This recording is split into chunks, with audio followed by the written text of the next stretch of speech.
বিশ্বাস করুন মুসলমান, নামাজ পড়বেন না, মুসলমান থাকতে পারবেন না। যারা সালাত আদায় করে তারা মুসলমান, আর যারা সালাত আদায় করে না তারা কাফের।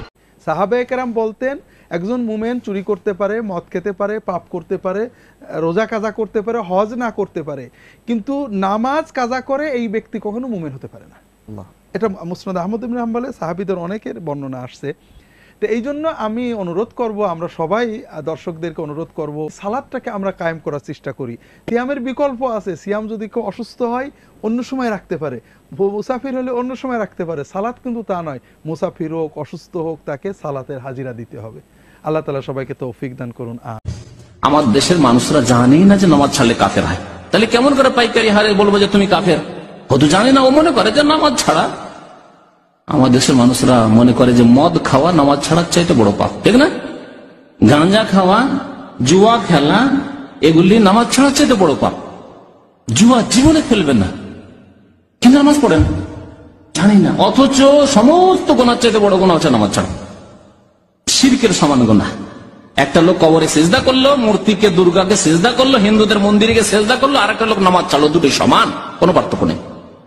খুন করার চাইতে বড় গুনাহ। কালকে মনে হয় আসছিলাম রাস্তা দিয়ে, এক লোক রাস্তায় দেখা, জিজ্ঞাসা করছে হুজুর বেশ্যের জানাজা পড়া যাবে? জিজ্ঞেস করছে। আমি বললাম যে বেনামাজি জানাজা পড়া যাবে।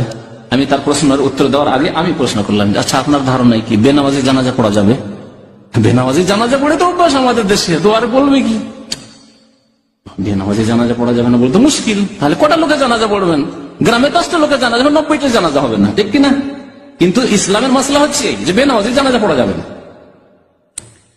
বেনামাজি, আমি বললাম যে বেনামাজির চাইতে বেশি ভালো যদি নামাজি হয়।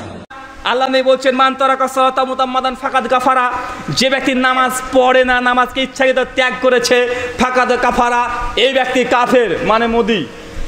সে মুসলিম কিতাবুল ঈমান হাদিস নাম্বার 253, আল্লাহ নবী বলছেন মান তারাকা সালাতা মুতাম্মাদান ফাকাদ কাফারা, যে ব্যক্তি ইচ্ছাকৃত নামাজকে ত্যাগ করে দিল, এই ব্যক্তিকে আল্লাহ নবী বলছে কাফের। কি কথা বলেন?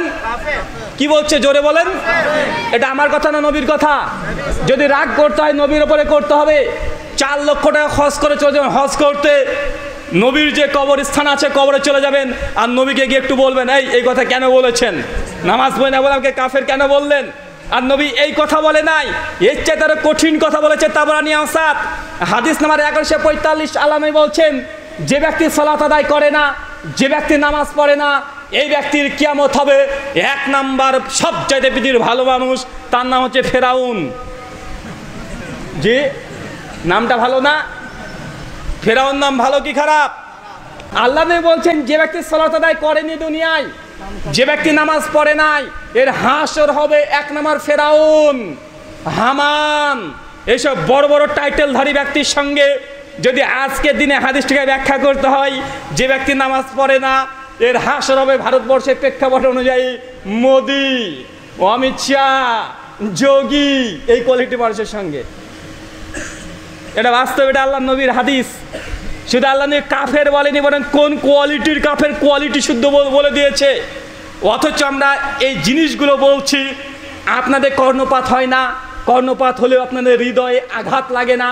শেখ সালেহ আল উসাইমিন রাহিমাহুল্লাহ তারকুস সালাহ পৃষ্ঠা নাম্বার 26-এ বলছে যে ব্যক্তি সালাত আদায় করে না, যে ব্যক্তি মসজিদ নামাজ আদায় করে না, ওই ব্যক্তিকে মুসলমানের গোরস্থানে কবর দেওয়া জায়েজ নয়। বুঝতে পারলেন না? ওই ব্যক্তি জানাজা তো হবেই না, কারণ যে ব্যক্তি দুনিয়াতে নিজে নামাজ পড়েনি ওই ব্যক্তি মরার পরে আবার জানাজার নামাজ কেন? কথা বুঝতে পারলেন না ভাইজান? এই শেখ সালেহ আল উসাইমিন বলছেন যে ব্যক্তি সালাত আদায় করে না, যে ব্যক্তি নামাজ পড়ে না, ওই ব্যক্তি জানাজার নামাজ তো দূরের কথা, মুসলমানদের গোরস্থানে কবর দেওয়া যাবে না। ওকে হিন্দুদের মধ্যে পুড়িয়ে ফেলেন বা গর্ত করে মাঠের মধ্যে পুঁতে রাখেন, লবণ টবল ঢেলে দিয়ে, যেন দুর্গন্ধ না ছড়াতে পারে। এটা শেখ সালেহ আল উসাইমিনের ফতোয়া, এটা আমার ফতোয়া না। রাখতে হলে তার উপরে রাখবেন। উনি আরবি ভাষায় বলেছিলেন, আপনি বাঙালি, আমি বাংলা আপনাকে বললাম, তাই আমার উপরে রাগ করে 5 পয়সা মূল্য নেই। আমি যা কথাগুলো বলছি শেখ সালেহ আল উসাইমিনের কথা, রাগ করলে উসাইমিনের উপরে রাগ করেন। বললাম নবীর কথা, নবী বলেছে যে নামাজ পড়ে সে কাফের হয়ে যাচ্ছে। কোন কোয়ালিটির কাফের নবী সেটা বলেছে। রাগ করলে নবীর উপরে করতে হবে। ভাই আমি তো মধ্যস্থকারী, আমি আপনার সামনে মধ্যস্থকারী হিসাবে আপনাকে বলছি, আমার পরে রাগ করে লাভ আছে? কথা বলেন। এখন আপনার যদি মানতে চাই মানবেন, না মানতে চাইলে না মানবেন।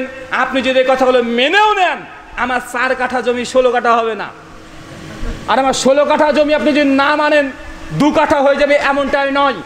আল্লাহ বলছে সূরা গাশিয়া সূরা নম্বর 88 আয়াত নম্বর 20 এবং 21, ফাযাক্কির ইন্নামা আনতা মুযাক্কির লাস্তা আলাইহিম বিমুসাইতির।